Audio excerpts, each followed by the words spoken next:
Musik rock telah menjadi salah satu genre musik yang paling berpengaruh dan transformatif dalam sejarah musik modern. Sejak kemunculannya pada pertengahan abad ke-20, rock telah berkembang menjadi fenomena global yang mencakup berbagai subgenre, gaya, dan budaya. Namun, definisi rock itu sendiri terus berubah seiring waktu, menimbulkan pertanyaan tentang apa yang sebenarnya membedakan rock dari genre musik lainnya. Selain itu, studi akademis tentang musik rock telah berkembang pesat, dengan para sarjana dari berbagai disiplin ilmu mencoba memahami dan menganalisis fenomena ini dari perspektif yang berbeda. Video ini akan mengeksplorasi evolusi musik rock, definisinya yang terus berubah, dan perkembangan studi akademis tentang genre ini. Dengan menggabungkan wawasan dari literatur terkini dari akademisi musik rock, kita akan membahas bagaimana musik rock muncul, bagaimana ia didefinisikan, dan bagaimana para akademisi telah mempelajarinya selama beberapa dekade terakhir. Asal-usul musik rock. Musik rock memiliki akar yang mendalam dari berbagai genre musik, termasuk rhythm and blues, country, dan folk.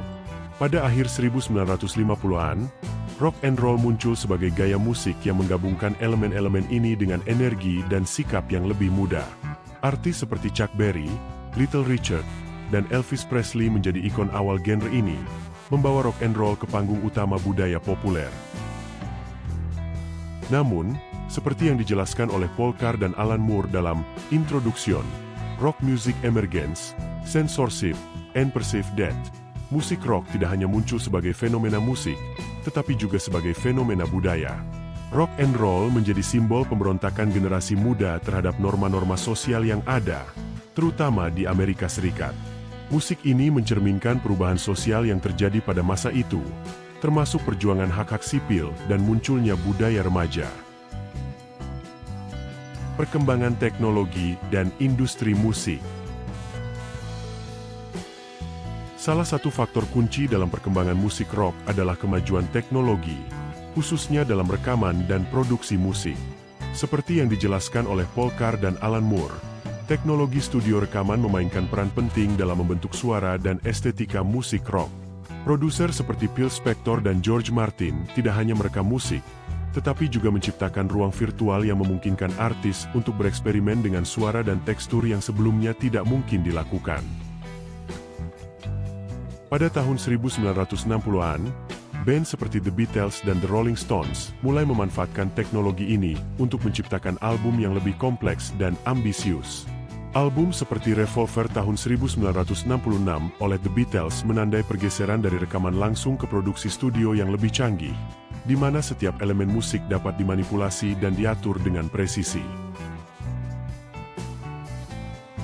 Fragmentasi dan subgenre. Seiring berjalannya waktu, musik rock mengalami fragmentasi menjadi berbagai subgenre. Pada 1970-an, muncul gaya seperti rock progresif, heavy metal, dan punk rock, masing-masing dengan karakteristik dan filosofi yang unik. Taylor Mears dan Brett Osborne menjelaskan dalam tulisan The Definition of Rock and Stylistic Overlaps. Fragmentasi ini mencerminkan keragaman budaya dan sosial yang semakin kompleks. Punk rock, misalnya, muncul sebagai reaksi terhadap komersialisasi musik rock dan ketidakpuasan terhadap status quo. Band seperti The Sex Pistols dan The Clash menggunakan musik mereka sebagai alat untuk menyampaikan pesan politik dan sosial. Di sisi lain, rock progresif seperti Pink Floyd dan Genesis mengeksplorasi batas-batas musik dengan lagu-lagu panjang, struktur yang kompleks, dan tema konseptual.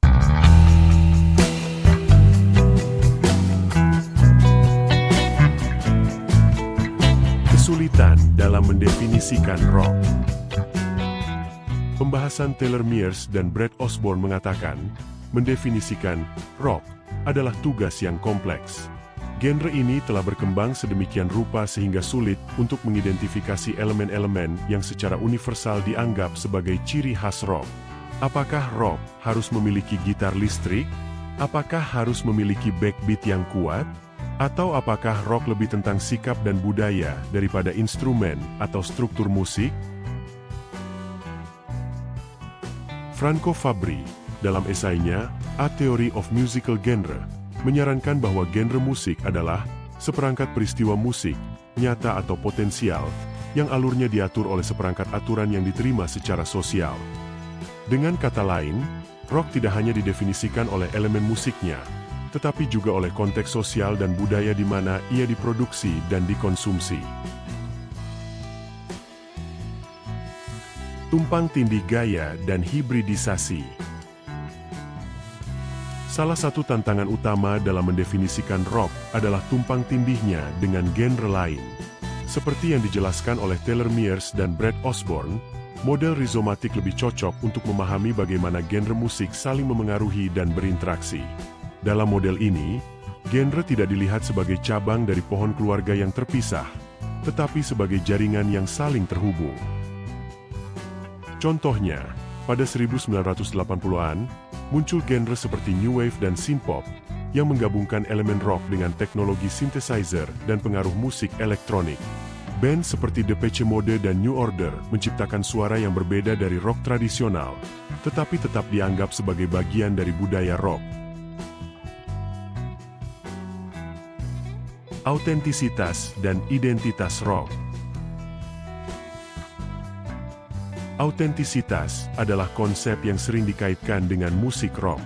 Seperti yang dibahas Taylor Mears and Brett Osborne, banyak sarjana berpendapat bahwa rock memiliki tingkat autentisitas yang lebih tinggi dibandingkan dengan genre pop.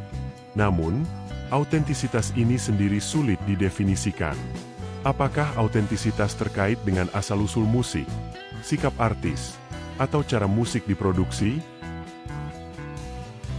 Keir Keightley, dalam esainya Reconsidering Rock, membagi autentisitas rock menjadi dua jenis, autentisitas romantis dan autentisitas modernis. Autentisitas romantis mengacu pada idealisme dan emosi yang diungkapkan dalam musik, sementara autentisitas modernis lebih terkait dengan eksperimen dan inovasi. Kedua jenis autentisitas ini dapat ditemukan dalam berbagai subgenre rock, dari folk rock hingga heavy metal.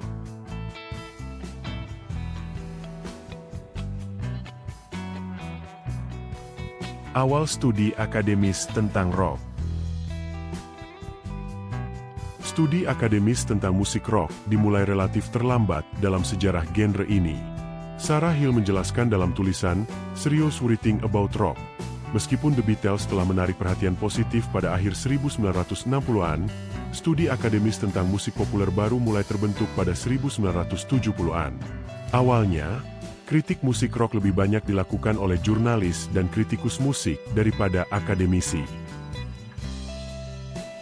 Salah satu karya awal yang signifikan adalah The Sound of the City tahun 1970 karya Charlie Gillett, yang menelusuri perkembangan rock dari asal-usulnya dalam rhythm and blues hingga tahun 1960-an.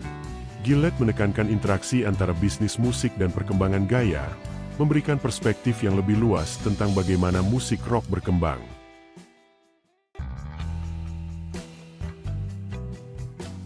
Pendekatan musikologis dan sosiologis. Seiring berjalannya waktu, studi akademis tentang musik rock mulai mencakup pendekatan yang lebih beragam.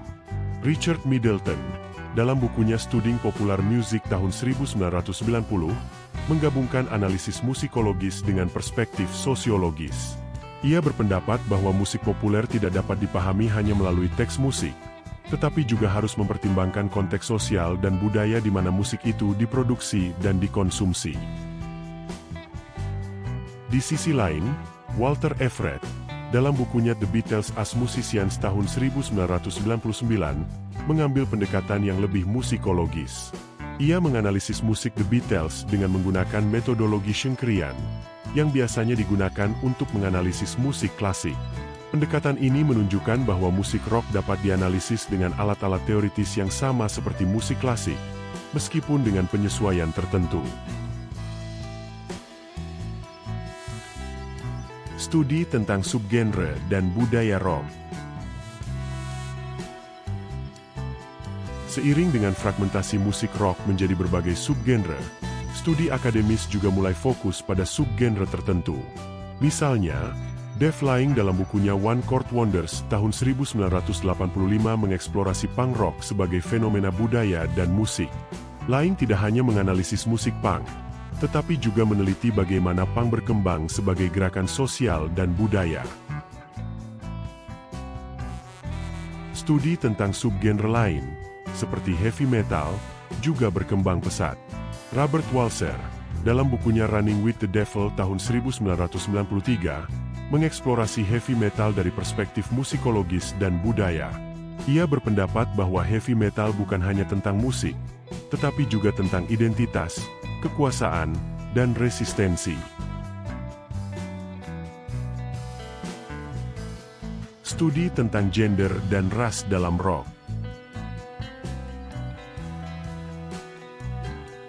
Salah satu perkembangan penting dalam studi akademis tentang musik rock adalah fokus pada isu gender dan ras. Seperti yang dijelaskan oleh Sarah Hill, musik rock awalnya didominasi oleh laki-laki kulit putih, dan perempuan seringkali diabaikan atau dianggap sebagai penggemar atau groupie. Namun, studi-studi terbaru telah mulai mengeksplorasi peran perempuan dalam musik rock, baik sebagai musisi maupun sebagai penggemar. Misalnya, Mavis Bayton dalam bukunya Frog Rock tahun 1998 meneliti pengalaman perempuan dalam band rock. Ia menemukan bahwa meskipun perempuan menghadapi banyak tantangan dalam industri musik, mereka juga menciptakan ruang dan suara mereka sendiri dalam budaya rock. Demikian pula, studi tentang ras dalam musik rock telah mulai mengeksplorasi bagaimana musik rock dipengaruhi oleh budaya Afrika Amerika. Seperti yang dibahas oleh Taylor Mears dan Brett Osborne, banyak sarjana berpendapat bahwa rock and roll awalnya adalah bentuk musik kulit hitam yang diadopsi oleh musisi kulit putih. Namun, seiring berjalannya waktu, narasi ini sering diabaikan, dan rock lebih sering dikaitkan dengan musisi kulit putih seperti Elvis Presley dan The Beatles.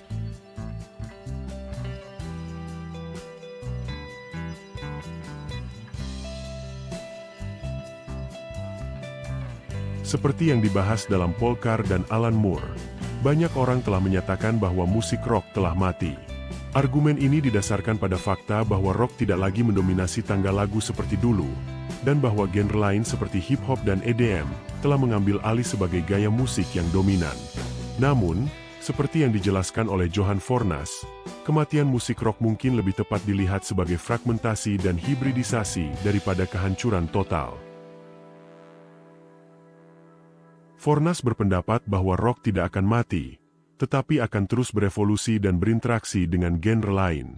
Ia menyarankan bahwa masa depan rock mungkin terletak pada kemampuannya untuk beradaptasi dan berintegrasi dengan gaya musik lain, menciptakan bentuk-bentuk baru yang tetap mempertahankan semangat rock.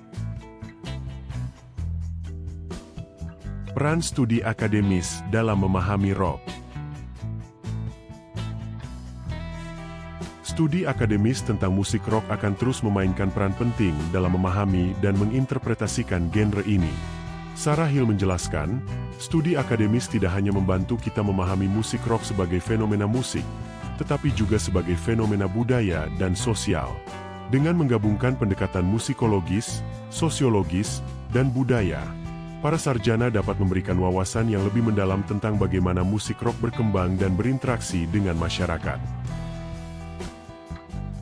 Selain itu, studi akademis juga dapat membantu mengatasi bias dan ketidakadilan dalam narasi sejarah musik rock. Dengan mengeksplorasi peran perempuan, orang kulit berwarna, dan kelompok lain yang sering diabaikan, studi akademis dapat memberikan gambaran yang lebih lengkap dan inklusif tentang sejarah musik rock. Tantangan dan peluang di masa depan. Salah satu tantangan utama dalam studi akademis tentang musik rock adalah menjaga relevansi dan aksesibilitas. Taylor Mears dan Brett Osborne menjelaskan, banyak studi awal tentang musik rock cenderung fokus pada artis dan genre yang sudah mapan, seperti The Beatles dan rock klasik. Namun, dengan munculnya subgenre baru dan artis-artis independen, studi akademis perlu terus beradaptasi dan memperluas cakupannya. Di sisi lain, perkembangan teknologi juga membuka peluang baru untuk studi akademis. Dengan adanya alat analisis komputer dan basis data musik, Para sarjana dapat menganalisis musik rock dengan cara yang lebih mendalam dan komprehensif. Misalnya, studi korpus seperti yang dilakukan oleh David Temperley dan Trevor de Klerk dapat membantu mengidentifikasi pola dan tren dalam musik rock yang sebelumnya sulit dideteksi.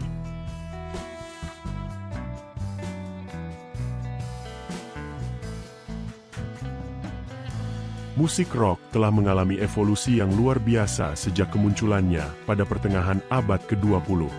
Dari rock and roll yang sederhana hingga subgenre yang kompleks seperti punk, metal, dan indie, rock telah menjadi salah satu genre musik yang paling berpengaruh dan transformatif. Namun, definisi rock itu sendiri terus berubah, mencerminkan keragaman dan kompleksitas genre ini. Studi akademis tentang musik rock juga telah berkembang pesat, dengan para sarjana dari berbagai disiplin ilmu mencoba memahami dan menganalisis fenomena ini dari perspektif yang berbeda. Dari analisis musikologis hingga studi budaya, studi akademis telah memberikan wawasan yang berharga tentang bagaimana musik rock berkembang dan berinteraksi dengan masyarakat. Meskipun banyak yang menyatakan bahwa musik rock telah mati, kenyataannya adalah bahwa rock terus berevolusi dan beradaptasi. Dengan kemampuannya untuk berinteraksi dengan genre lain dan mencerminkan perubahan sosial, musik rock akan terus menjadi bagian penting dari budaya musik global. Studi akademis akan terus memainkan peran penting dalam memahami dan menginterpretasikan genre ini, membantu kita memahami tidak hanya musik itu sendiri, tetapi juga dunia di sekitarnya.